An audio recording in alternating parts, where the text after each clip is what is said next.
वहाँ से जवाब आया, sorry, nothing can be done for Abdul Karim. अफसोस है कि अब अब्दुल करीम के लिए कुछ नहीं किया जा सकता।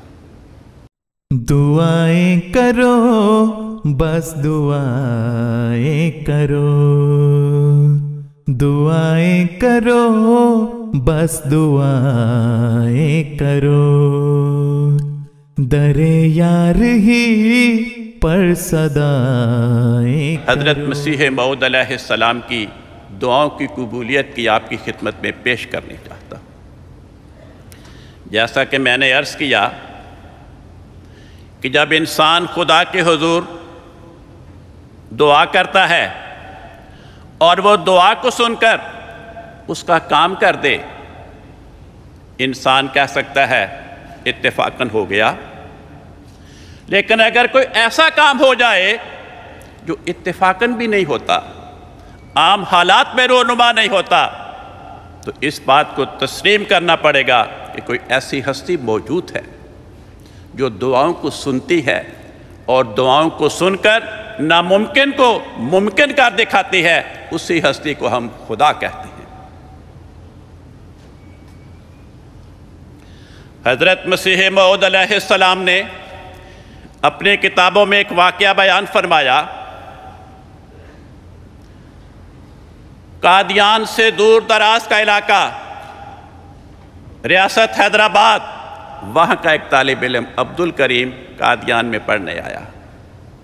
उसे एक दीवाने कुत्ते ने काट खाया।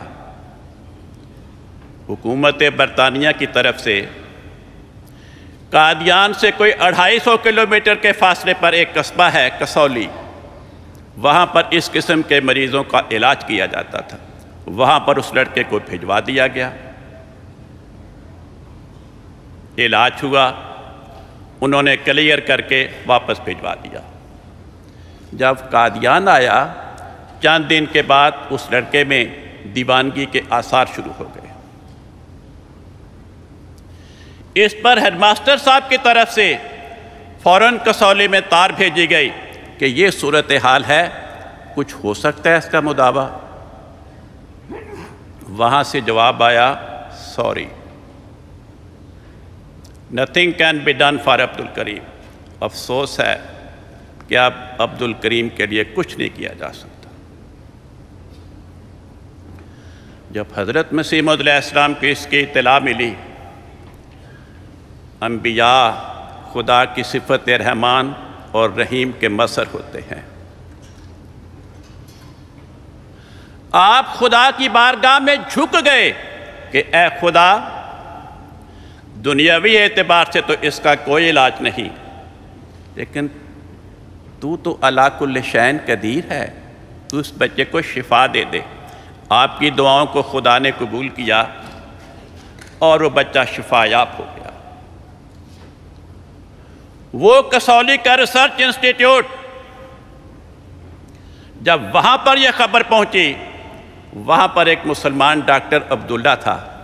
उसने कादियान में ख़त भेजा कि ये बात सुनकर तो सख्त अफसोस हुआ कि अब्दुल करीम में दीवानगी के आसार पैदा हो गए, लेकिन ये बात मालूम करके बड़ी खुशी हुई कि उसको दुआ से खुदा ने शिफायाब कर दिया।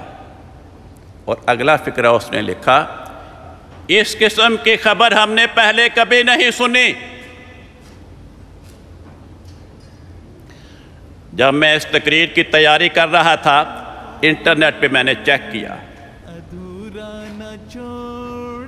इंटरनेट की मुहैया करदा मालूमात के मुताबिक ना उस वक़्त और ना 125 साल गुजरने के बाद आज तक इस बीमारी का इलाज दरियाफ्त नहीं हो सका।